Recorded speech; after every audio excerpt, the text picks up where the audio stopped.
Hello and welcome to the fifth episode of the One Complete Nerd podcast.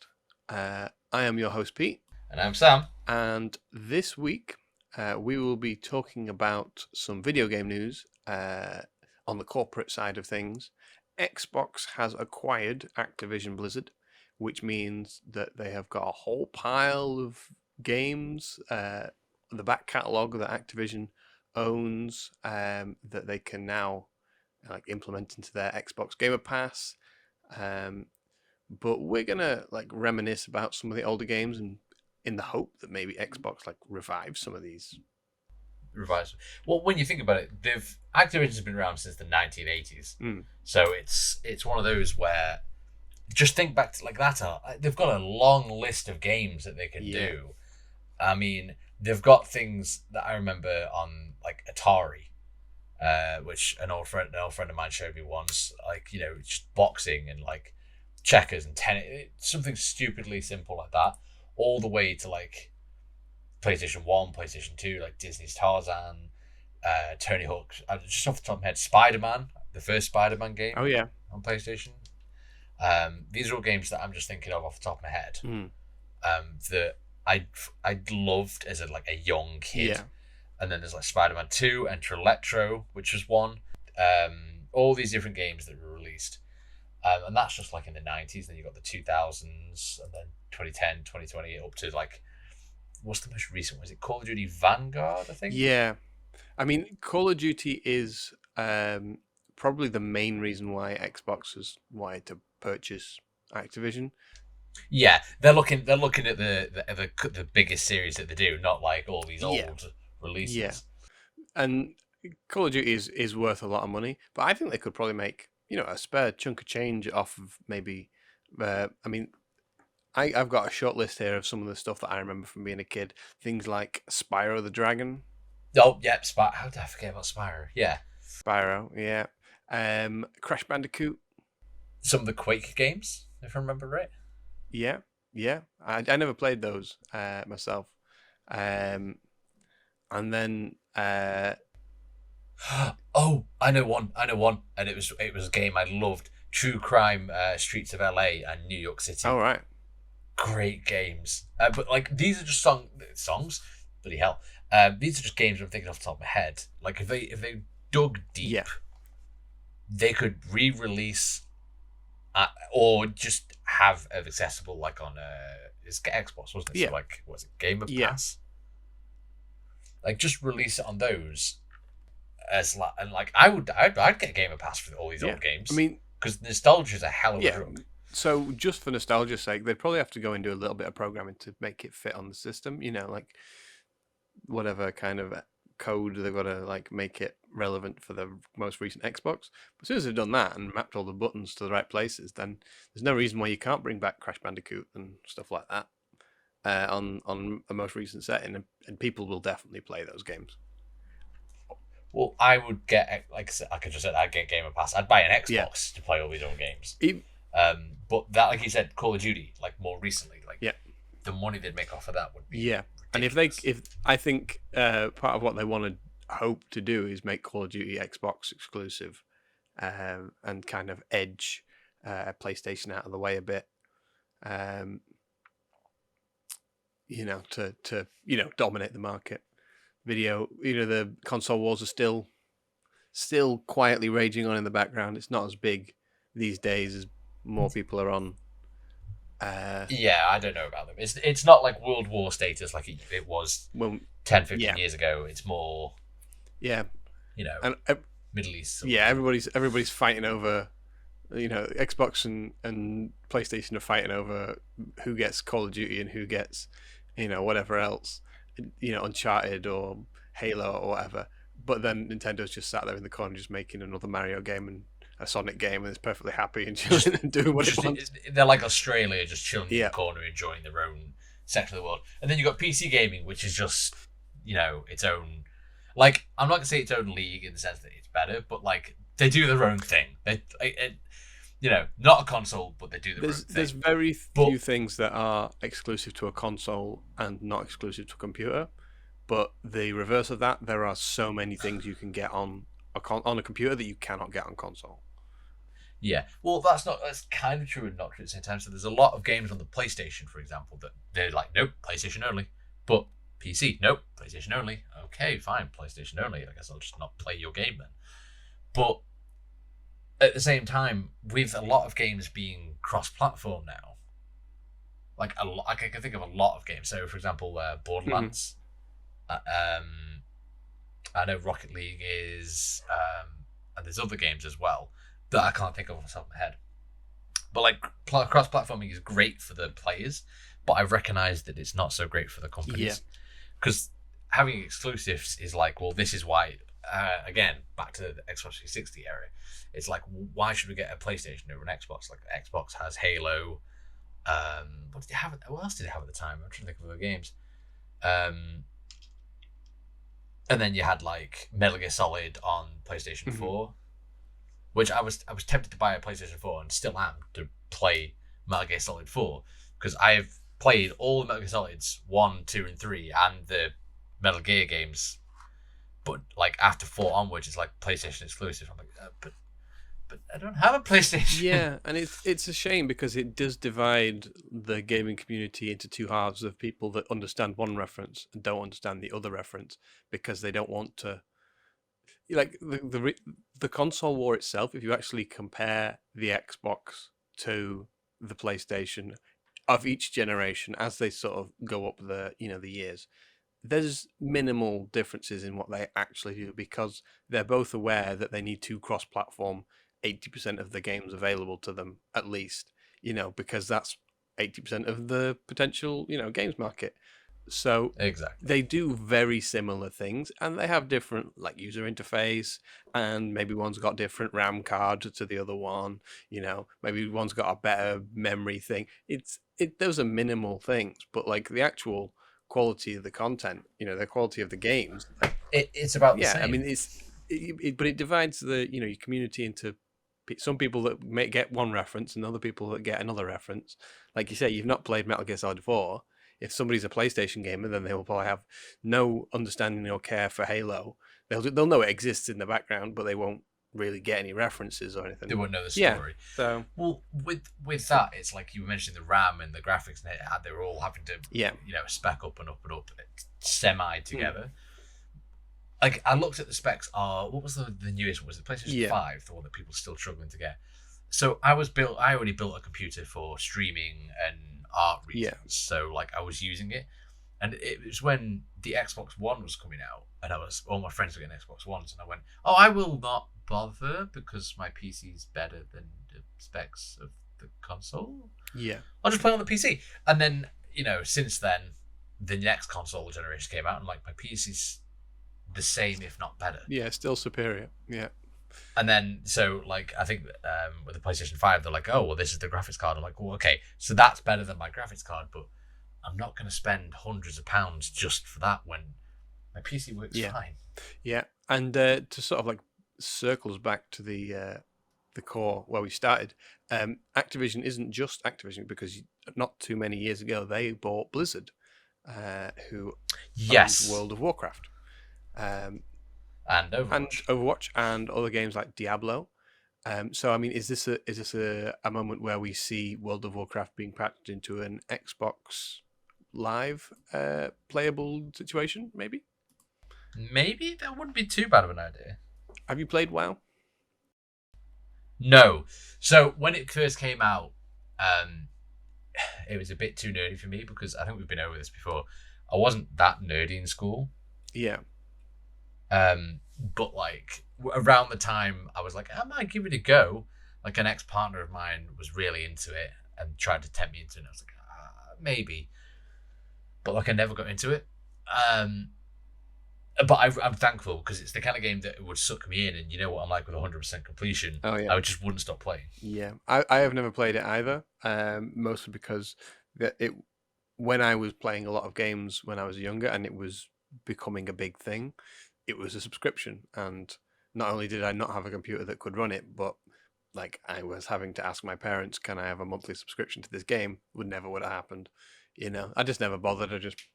I knew it was a failed argument before I even started it. Yeah. Yeah. Well, that's the thing. Actually, I hadn't even thought about that. It's like it's a subscription-based game, and I've never done. I think the only subscription-based game I've ever done has been recently with you, and that's to rent a Minecraft world. Yeah. Yeah. And that's not, that's different. Yeah. But I mean, Xbox buying Blizzard in this way, they will get their money back just in World of Warcraft subscriptions. But they have two great games there. Well, I say great games. They have two big popular games, Overwatch and Call of Duty, that the next version of they could potentially say, Xbox exclusive, and try and really push it back at PlayStation and say, no, you don't get these. However, PlayStation, maybe a week after the announcement that Activision Blizzard had been bought by Xbox, PlayStation announced that they'd bought Bungie. Yeah. Wait, Bungie is in the people that made Halo 1, 2, 3, and Reach. Yes, and ODST. Yeah. Wow. So so I mean, there's a very thin chance that they might be able to get the licensing for those older games and brought into PlayStation. So maybe they will get maybe retroactive Halo cross-platforming. I was going to say, so you've got Halo 1, which was what do you call it? A console release. Yeah, well, Halo 1 was Halo 1 for Xbox originally. Yeah, it was tied to the release Halo date. 3. Yeah, same with Halo 3. Yeah, it was on the poster of, here is the new console, but what do I play on it? You play this game. You play Halo. Yeah. And then after Halo was bought by 343, Bungie went on to make Destiny. So Destiny 1 and 2 are both out. So maybe that's where PlayStation pulls back and says, if you want to make the next Call of Duty or the next Overwatch an Xbox exclusive, then we'll make Destiny an PlayStation exclusive, unless you guys want to do a trade, Yeah, so this is like a mad situation, as in like mutually assured destruction. Yeah. It's like, hey, you cook us of our old exclusive. Well, not exclusive, but like if you make these exclusive, we'll make these exclusives. Yeah, and it's a trade for trade, like the world. Tit for tat. Yeah, the world exists on bargaining and things like that. So, I wouldn't be. That's a sad fact. Yeah, I wouldn't be too surprised if there was some deal go on that allowed these games to be cross-platform, or whether a deal can't be reached and it really spikes reignites the console war. And it's also like Activision is huge. Activision has made some of the most memorable and iconic influential game. Yeah. From for the past like 20 years, 30 years. So at least. Well, since you said 1980s, they weren't new, but yeah, it's like 2000s should definitely. Yeah. So I mean, like the market of people that are making games on their own, like indie developers, is expanding. They're mostly working on computer based things, less than console things. But AAA games, like your big names, the little bit by little bit, the monopoly is shrinking, not shrinking, growing, and taking over the space, the sales of video games. Yeah, I know what you're talking about. Yeah. Well, it's big. Like people like when I first heard about it, I was like, oh, that's cool. But when I stop and think about it, which I'm sort of doing here in this podcast, it's more, you realize it's actually quite a big turning point, or it could be. Not necessarily is, but it could be. Like a massive turning point in, I'm not going to say gaming history, because that makes it sound grander than it probably is. But it's a big change. Yeah. Which, again, to the average Joe who just plays video games for giggles, and kids that don't really understand it, big deal. What's it matter? But when you look at it in terms of potential, yeah, or lack of, because it can go either way. Yeah, it is quite big, because just these games that we've done. So like, if you think about your favorite game, so like I'm currently looking at a list of games, yeah, that Activision have released. So Quake, Simpsons Wrestling, which again isn't a massive story, isn't a massive game. But I remember playing that game very fondly with you and others. Yeah. So they've made a lot of games. The Tony Hawk series. Tony Hawk Pro Skater. Yeah, we've already talked about some of the Spider-Man games, and you mentioned what was the game you mentioned before? I meant the Spyro. Call of Duty. Call of Duty, yeah. It's Spyro, yeah. And I'm just looking at this Doom on Game Boy and some other consoles. It's just a massive, massive list of games that are now being possibly released. So if you think about your favorite game as a kid, and you go back and you look at who it was developed by, because you didn't care who did it when you were a kid. No, when you booted up a game, it's like, oh, go away adverts. Yeah. Well, not adverts, but all these symbols and developers pop up. And I don't care, just get to the game. But when you stop and think about it, it's a lot of Star Wars Jedi Knight Academy. That's the one I was thinking of. Yeah. That is still a big one. Yeah. There's a lot of external properties there as well that like external IP that Activision have got deals with. Star Wars, Marvel, even Tony Hawk, even though he's not big these days, was big at the time. It's like pulling in. The name is. Yeah. He's not, but the name is. Yeah, the name is still a big name. Like pulling in these franchises, and The Simpsons, making games for these franchises. They were a big company, and these were big brands, especially 80s, 90s, 2000s. They were making lots of money, and it's just showing how much money that Xbox and Microsoft have, and if they want something, they will just go and buy it. Which is a little scary. It's scary how much money you think is traded hands. Yeah. Yeah. Apparently there was dissatisfaction amongst the staff at Activision. Led to problems just internally. So Activision obviously were looking to sell, and Xbox are happy to buy. It's not going to change anything on the low level for the developers, for the average employee. I don't think it might do. Xbox might come in and make some changes, but I don't think they're going to make a lot of changes. I imagine the team that make Call of Duty are still going to be mostly the same team, and they're mostly going to continue in mostly the same way. They're just going to be asking different people for pay rises, Yeah, basically. Yeah. Yeah. Again, when I said the average Joe, the average game player that isn't going to really notice a massive difference, it could be the same for the employees. They're like, oh, who's our boss now? Cool, whatever. And they're just going to keep on doing what they're doing. Yeah. But projects might be scrapped. New projects might be, we're not necessarily put instead forward. Of. Yeah. But I think the most exciting thing out of this is the potential of what could get a sequel. That was something that was forgotten about years ago. Like maybe Tony Hawk. I don't think the skating scene is huge, but maybe a Tony Hawk new game, or a Guitar Hero, or a new Crash Bandicoot. Yeah. So again, it's while we've been talking, I've been looking at this list of Activision games, and it's just I'm only picking out games that I like, or that I remember playing, and the list is ridiculously long. Yeah. And as you said, resurgencies, sequels. So there might be a sequel to. God, let's just have a look at Guitar Hero. When was the last Guitar Hero game? And what with VR being a thing now, who knows? Well, yeah, I mean, Beat Saber is very similar to that rhythm gaming sort of style. So it's the same sort of idea, but it's obviously physical space instead of a guitar. Yeah. So yeah, I mean, Guitar Hero maybe. Think about potentially all these old games being revived and put into an Xbox VR console, the next generation VR console being an Xbox VR thing. That's true, because at one time, I know PlayStation's got their own VR. Yeah.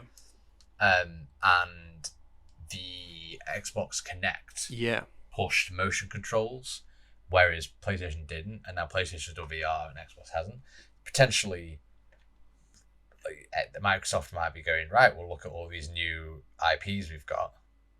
Because with the buying of Activision, they do get the rights to these games. I am understanding that right. I imagine they get, yeah.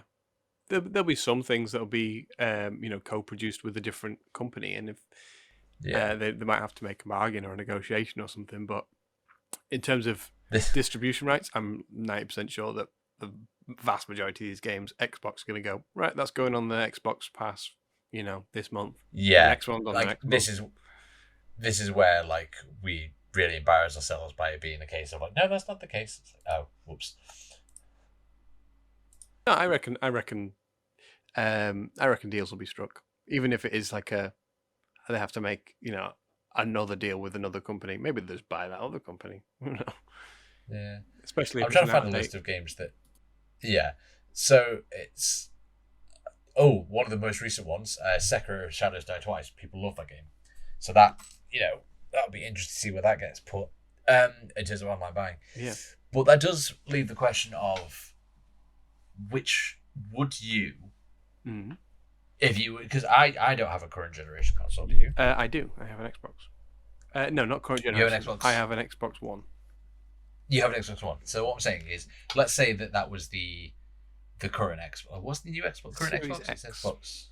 Series X. Let's say it had the Series X. This change of, if they made things exclusive like Halo to PlayStation, as we mentioned before, would that be enough for you to swap consoles or to buy the other console as well? I suppose this affects PlayStation. This question affects people who own a PlayStation more, I suppose. Yeah, because this massive list that is potentially going to be. So let's say hypothetically you had a PlayStation. Let's say you had a PlayStation, and you heard about this, and they did make all these different games exclusive, or they re-released all these old games. Would that be enough for you to go, okay, I need an Xbox? Is Call of Duty and Overwatch big enough that I would say no more PlayStation and I have to move over? Well, okay, I know that's not going to be the case for you. Not for me personally. You're not a massive fan of Overwatch. Actually, if I didn't play it on PC, it might be enough for me to go, okay, I need the other console. Yeah, but it's on both consoles anyway, so. I think that there will definitely be some people that will move over. I don't think it will be that many. I think there are too many. It's a weird idea. I've never understood the console wars too much. It's the same thing with like Mac versus Windows or Apple. When people argue over which one is with phones, it's iPhone versus Samsung. It's like they're 99% the same thing, doing the same thing in the same way. Just the user interface is a little different, and some of the buttons. It's brand loyalty. Yeah, but brand loyalty is so much stronger, and I think instead of people switching console from one to the other, I think it's just going to cause the rift to get bigger, because now it's not COD's gone to Xbox, I'm going to go to Xbox. It's COD's gone to Xbox, how dare you, Xbox, how dare you steal Call of Duty from me? And it just opens the void even further. Yeah, I suppose for people that actually care about that kind of thing, it would. Yeah. But in my situation, I was thinking more along the lines of, again, kids, really, because kids aren't going to care. Oh my god, the game's gone. Where's it gone? Oh, over there. I'll go over there. Yeah. Which I suppose is me dumbing it down and possibly insulting the kids, but no, if what I want is over there, I'm going to go get it. When we were kids, when we were early teenage years, we wanted the console that we would go to our parents and say, this is the console I want and these are the games I want, and they would go, okay, it's on your Christmas list or whatever, and they didn't know. These days, the generation of people that came up on console now have kids, so the kids are playing the Xbox not because they know it's the better one or it's the games that they want to play or it's what their friends play. It's because the parents have bought that console and it's what's in the house. That's why they're playing those things. So the console war is definitely rooted into our generation, and the next generation they're going to second generation, buy into a console war and not understand why they're fighting it. or what's worth fighting over. Yeah, which is interesting. But obviously, as I say, PlayStation did buy Bungie, who did used to make Halo, and Halo is now no longer made by Bungie. It's made by 343 Industries, who have sold part of the IP out to Paramount Plus. So if it's not already confusing enough with the amount of streaming services out there between Netflix, Disney Plus, Amazon Prime, Hulu, all these Apple TV, all these other places where you have to now subscribe if you want to watch the thing you want to watch, Paramount Plus is on its way. It's coming out in a couple of weeks. They are launching, and much like the Xbox did with the first Halo game, they are releasing a Halo TV series on Paramount Plus. It's like the big flagship of this is why to come over here. And they dropped a trailer. I haven't seen this. And I've sent you the link to this trailer. I want to do almost like a live, not live, but like a reaction. You watch the trailer. A reaction. You want to see my reaction to this. Okay. So for those listening, the most recent trailer for the Paramount Plus Halo series, pause the podcast, watch that, and come back if you want to see Sam's reaction, because I'm going to cut out the bit in the middle. So this trailer, for the day of recording, it's about 6 weeks away from when this Halo series is releasing. So if anybody's interested, Paramount Plus is where to go to watch this. Sam, what are your initial thoughts based on the trailer? Obviously, you had no idea this was happening. So, Halo, new series streaming March 24th. Yeah. Very nice. I might have to get the Paramount Plus. So, I actually really like the look of that. Mm-hmm. And I'm holding out a lot of hope for that. I did notice there was a lot of blood in the series, which now I say that out loud, I realise Halo hasn't been shy about that in the past. So, I would say that Halo, you don't see a lot of human blood in Halo. You see a lot of Covenant blood, but you just see like bright coloured stuff. Yeah, it's like look at the goo. Purple and green and blue. You don't see a lot of like human blood. So seeing human blood is a little weird, because you actually see. I can think of a few situations like when you first meet the Flood in Halo 1. Yeah. Like you see, and then little bits of red mist. Yeah. But like it wasn't graphic blood. Yeah.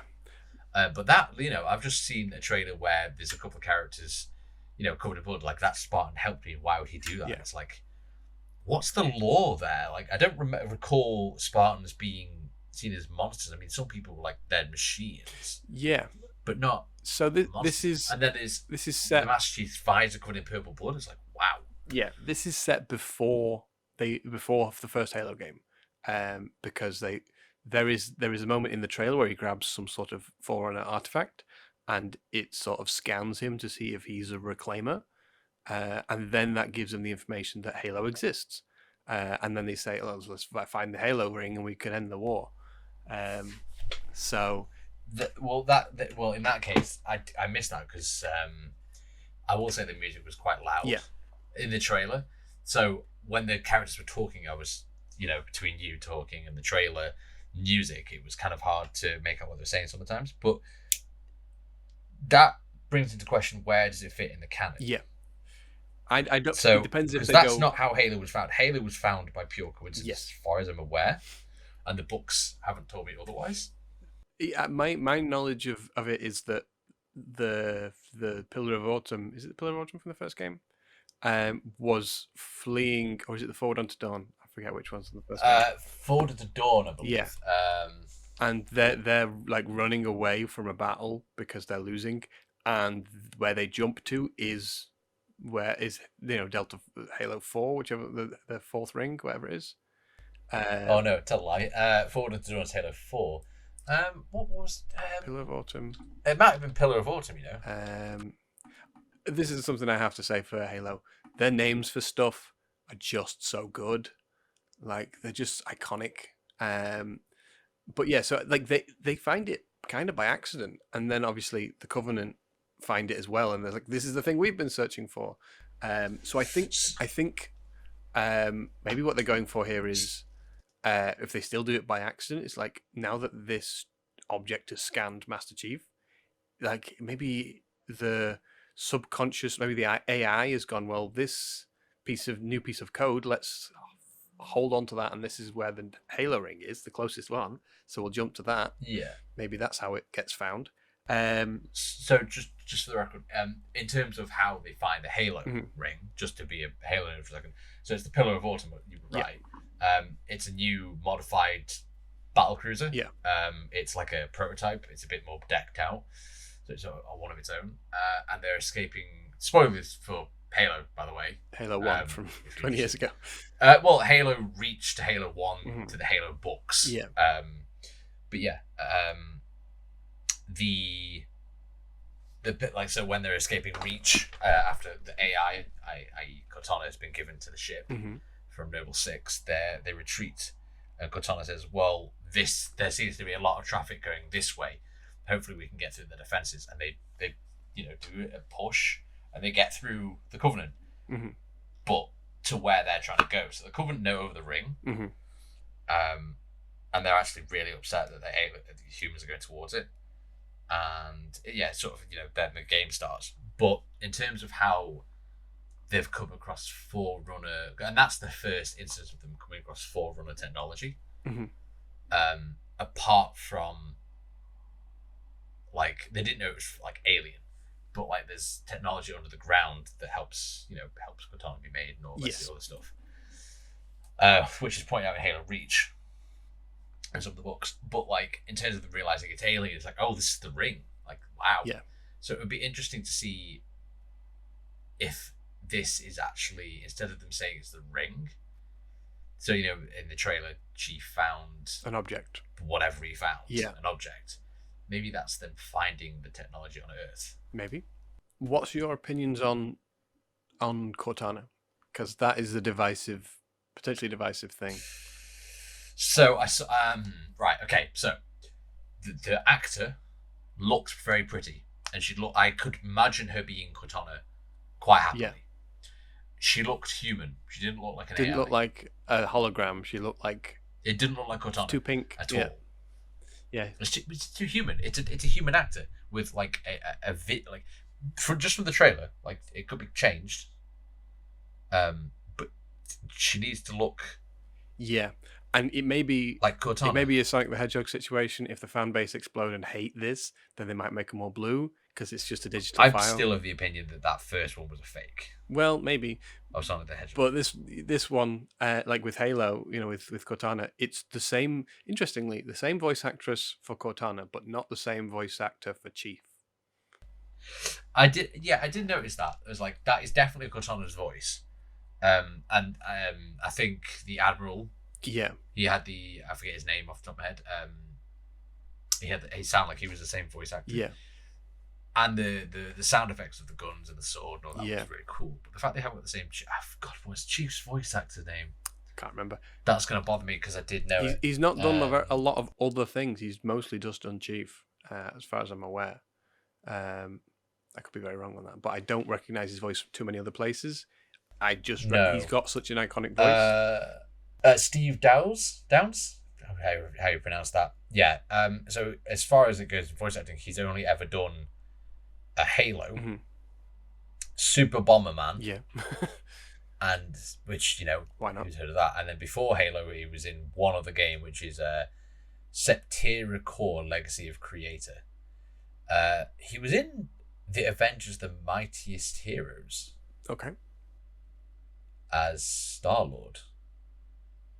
Fair enough. That's interesting. But this might be like a potentially because you see in the trailer, you see a lot of the other Spartans without helmets on.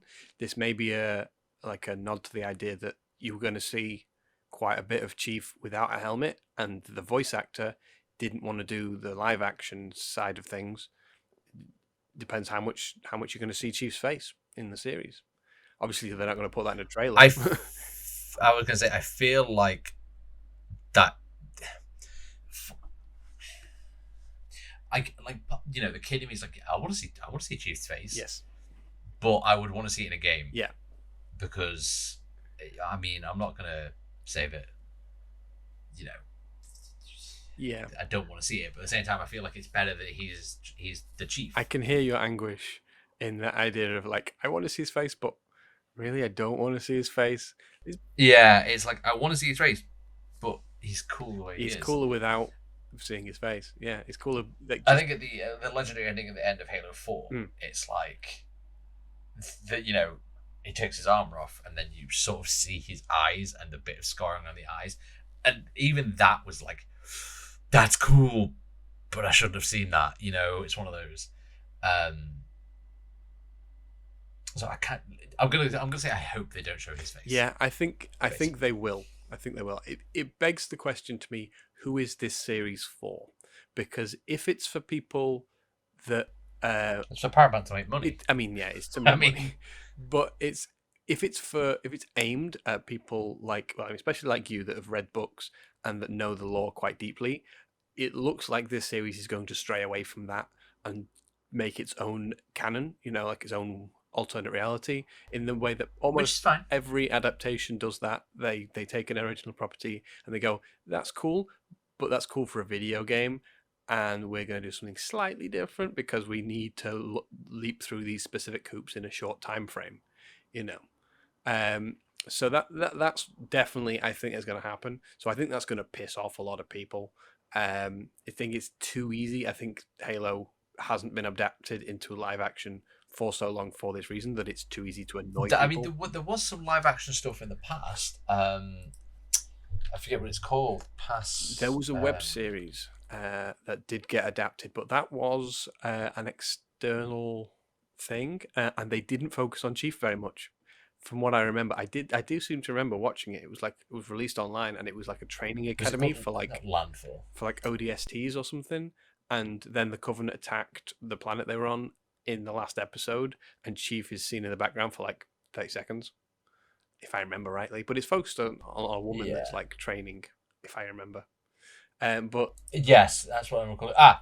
For Halo 4, Forward Unto Dawn. Yeah, it was a 5-episode thing. Yeah, I quite liked it. It was fairly well received, and there was the cameo of Chief. Yes, but you know, see, that's how you do Halo stuff, in my opinion. Yeah, if you want to make a Halo series, that's how you do it.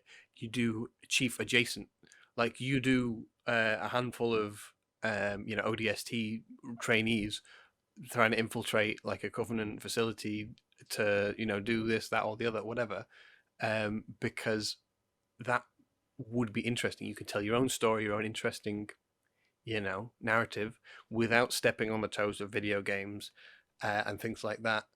I mean, when I watched this trailer, I had a little bit of a weird moment when he's fighting those two elites who have both got the energy swords, and he's just got a battle rifle or whatever it was.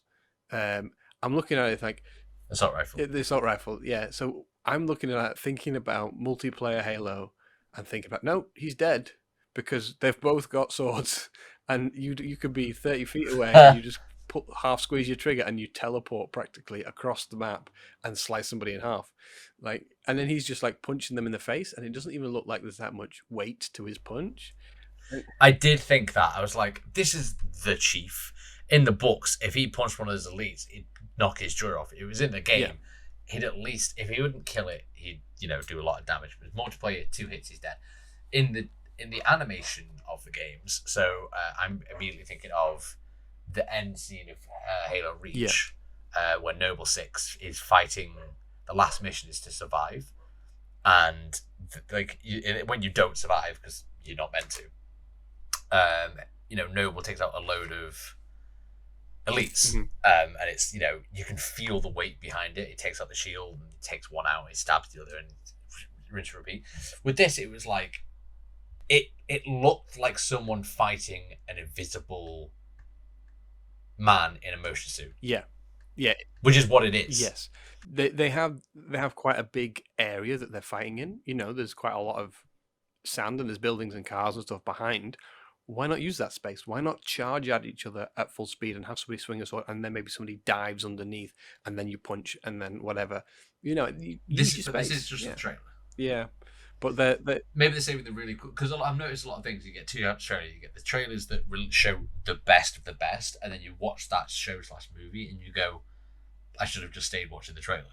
Yeah. All the best bits were in the trailer, and then you got the trailers where they show coolish things, and then you watch the series, and you're suddenly slapped in the face with this awesome scene, and you go, "Oh, yeah." The trailers don't do it justice. Watch the show. Watch the show. That's what you want from a. You want a trailer to give you just enough. You want to be surprised, and you want to enjoy a series. You don't want it all to be given away, ahead of time. Yeah. Well, I just wanted to jump back a bit. You said about the live action series of Forward Unto Dawn. That's a great example of how they do that.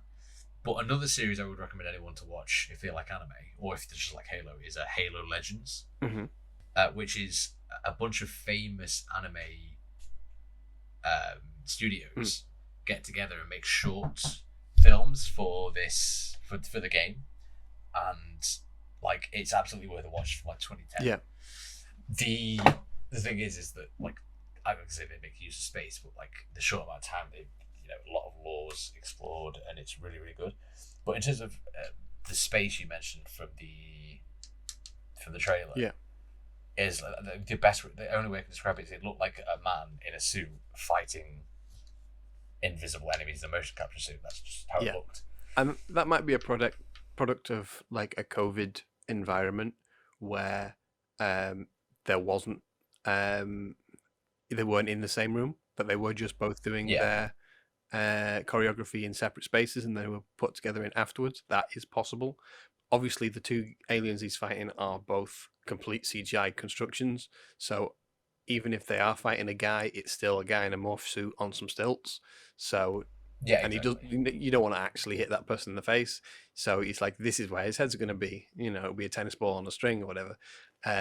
So yeah, there's a few problems there. Hopefully that stuff gets smoothed out.